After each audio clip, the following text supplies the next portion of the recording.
nom du Père et du Fils et du Saint-Esprit. Amen. Grand de joie d'être là avec toi en ce jeudi 27 juin. Aujourd'hui, nous célébrons Saint Cyril d'Alexandrie, évêque et docteur de l'Église.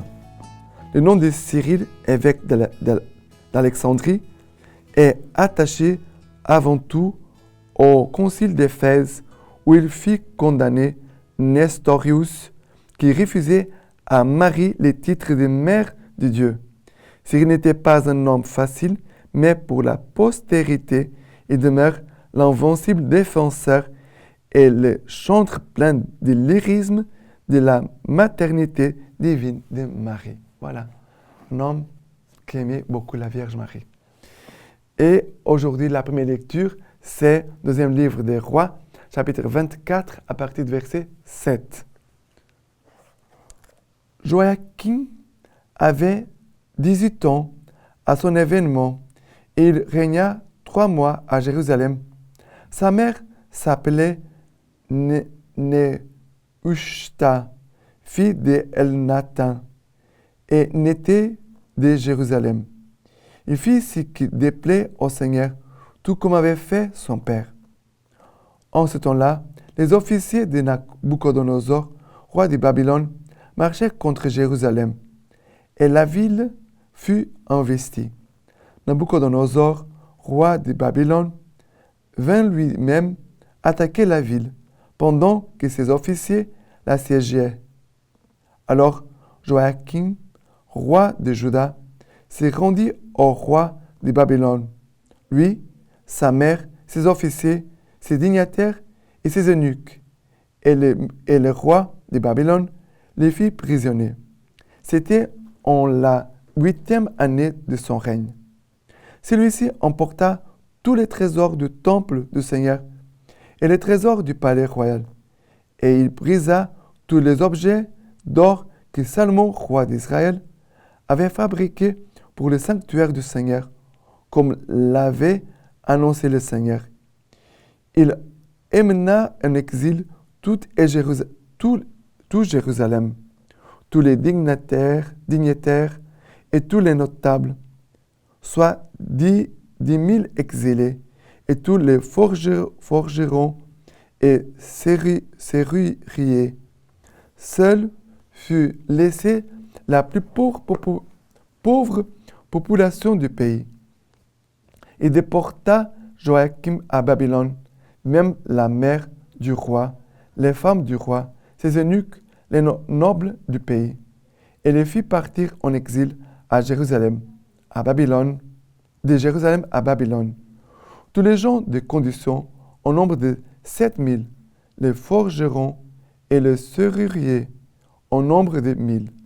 Tous les hommes en état de porter les armes furent conduits en exil à Babylone par le roi de Babylone. Le roi de Babylone était comme roi à la place de Joachim, son oncle. Le roi de Babylone établi comme roi à la place de Joachim, son oncle Mathania, dont il changea le nom en celui de Sédécias. Alors, qu'est-ce que nous voyons? Nous voyons que les rois de Jérusalem ne sont pas de bons rois. Ne sont pas des rois selon le cœur de Dieu, qui ne règnent pas comme Dieu avait pensé, comme Dieu avait désiré. Et à cause de leur infidélité, de leur péché, ils vont partir en exil. Le roi, Joachim, sa maman, ses officiers, les nobles, mais tous les hommes qui, nous dit ici, tous les hommes en état de porter les armes, et aussi tous les hommes qui faisaient de travail de forgerons et de serruriers. Ça veut dire tous les hommes qui travaillaient pour fabriquer des armes, les intellectuels, les hommes pensés, qui avaient un pouvoir, et tous ceux aussi qui pouvaient aussi combattre. Qui sont les gens qui sont restés dans le pays? Nous a dit que seule fut laissée la plus pauvre population du pays. Ça veut dire les gens n'avait aucune importance pour le roi Nabucodonosor. Il reste une population pauvre, fragile, limitée, qui ne pouvait rien faire. Voilà. Les gens qui ont été abandonnés, qui ont été considérés par le roi de Babylone comme rien. Ils sont... Ça ne sert à rien, ces petits restes d'Israël. Voilà que ici, tout le monde va partir en captivité, en exil. Ils vont quitter leur pays, le pays que Dieu avait promis à Abraham. Ces pays, ils vont perdre, ils vont tout perdre. Voilà, ils vont se trouver comme esclaves en Babylone. Voilà le fruit du péché en nous. Ici, c'est ce que nous voyons ici dans l'histoire du peuple d'Israël. C'est ce qui nous arrive à nous quand nous voulons demeurer dans le péché. Une chose, c'est je tombais dans un péché, je me relève, je me confesse, je demande pardon. Voilà, et on veut changer, on veut avancer. Quand le péché demeure, le salaire du péché, c'est la mort. Nous dit Saint Paul, le salaire du péché, c'est la mort. C'est cela qui se passe aujourd'hui ici. Que le Seigneur puisse nous aider, à chacun de nous, à être fidèles. Demeurons fidèles au Seigneur, à son alliance, à notre baptême, à notre Église, à notre foi catholique. Demeurons fidèles au Seigneur. D'accord? Le psaume d'aujourd'hui, c'est le psaume 79, à partir du verset 1. Dieu, ils sont venus, les païens, dans ton héritage. Ils ont souillé ton temple sacré. Ils ont fait de Jérusalem un tas de ruines. Ils ont livré le cadavre de tes serviteurs en pâturage à l'oiseau des cieux, la chair de tes fidèles aux bêtes de la terre. Ils ont versé le sang comme de l'eau alentour de Jérusalem, et pas un fossoyeur.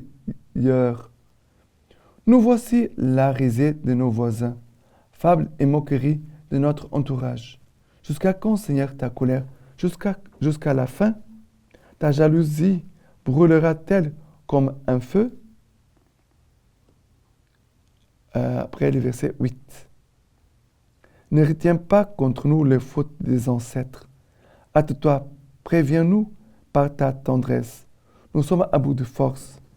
Aide-nous, Dieu de notre salut, par égard pour la gloire de ton nom. Délivre-nous, efface nos péchés à cause de ton nom. Voilà ces psaumes ici qui nous parlent de la miséricorde du Seigneur devant la misère de notre péché. Nous dit, ne retiens pas contre nous les fautes, nos fautes.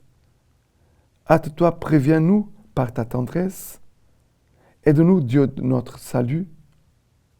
Délivre-nous, efface nos péchés à cause de ton nom. Non pas à cause de nos mérites. Parce qu'on n'a aucun mérite.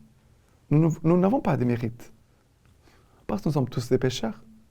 Alors que le Seigneur puisse vraiment nous envelopper de sa miséricorde, qu'il vienne nous sauver, mais qu'il nous donne aussi la force pour correspondre au Seigneur et à son amour.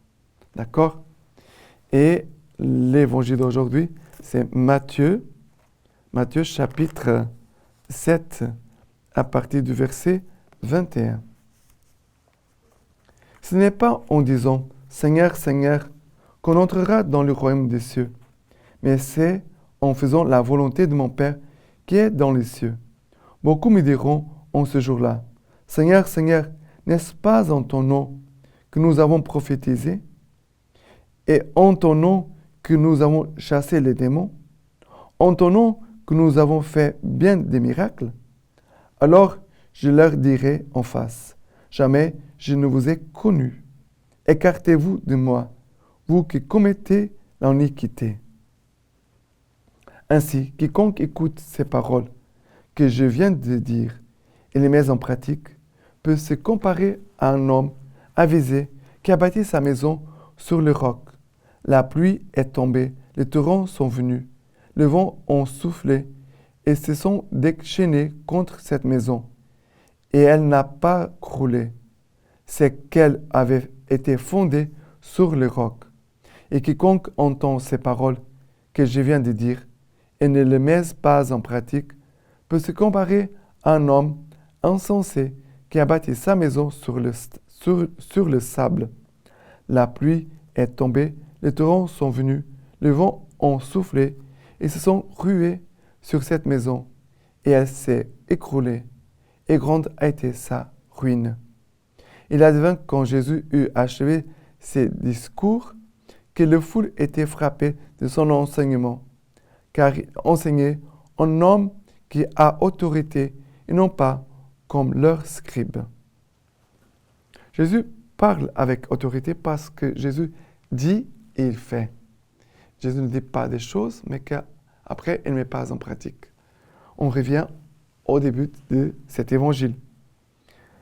Ainsi, quiconque écoute ces paroles que je viens de dire et les met en pratique peut se comparer à un homme avisé qui bâtit sa maison sur le roc. Et cette maison, elle est bien bâtie, bien enracinée dans le roc.